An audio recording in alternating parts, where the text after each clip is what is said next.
Kamati ya sera ya fedha ilikutana jana tarehe 5 na kufanya tathmini ya mwenendo wa uchumi wa nchi yetu na mwelekeo wake katika robo ya pili ya mwaka huu. Kulingana na tathmini hiyo, kamati imeamua riba ya Benki Kuu kuendelea kuwa 6%. Kwa hiyo kwa muktadha huu, Benki Kuu itaendelea kutekeleza sera ya fedha ili kuhakikisha riba ya mikopo ya siku 7 baina ya benki inabaki ndani ya wigo wa 4 mpaka 8. Na mfumuko wa bei na kasi ya ukuaji wa uchumi nchini unatarajiwa kubaki ndani ya malengo. Hata hivyo, kutokutabirika kwa sera za biashara na migogoro ya kisiasa duniani inaweza kuathiri mwelekeo wa mfumuko wa bei na ukuaji wa uchumi katika kufikia malengo yake. Hivyo basi, uamuzi huu wa kamati unalenga kuukinga uchumi wetu dhidi ya athari zinazoweza kutokea kutokana na vikwazo vya kibiashara na migogoro ya kisiasa duniani.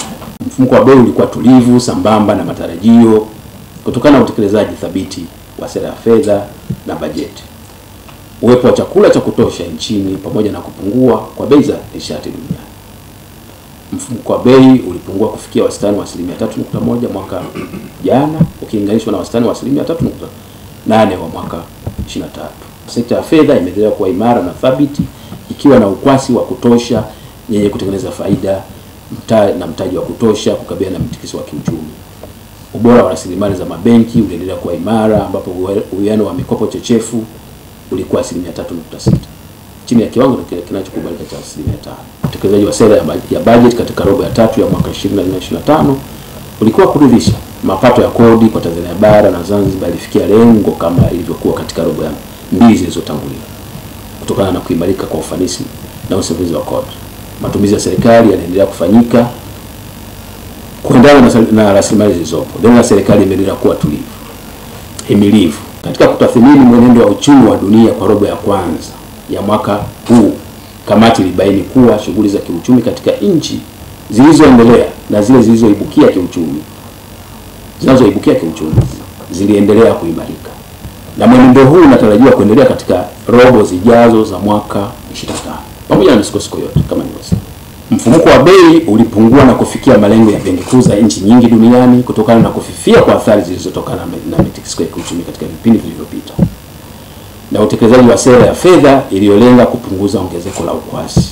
Kutokana na mwenendo huu pamoja na matarajio ya kuendelea kupungua kwa mfumuko wa bei, benki kuu katika nchi nyingi zimeendelea kupunguza riba zao za sera ya fedha au zingine kusema tunaachia hapa. Niendelee kutoa shukrani kwa support ambayo benki kuu imeendelea kutoa kwa sekta ya kibenki, especially wakati wa tatizo la ukwasi mwaka jana na pia mwanzoni mwa mwaka huu.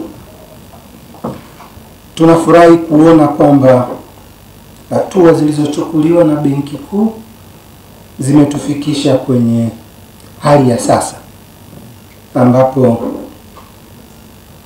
access kwenye Lombard imepungua, lakini pia tuna support the reforms that the Bank of Tanzania continues to implement, which are all aimed at greater operational efficiency and growth of the sector and the economy at large.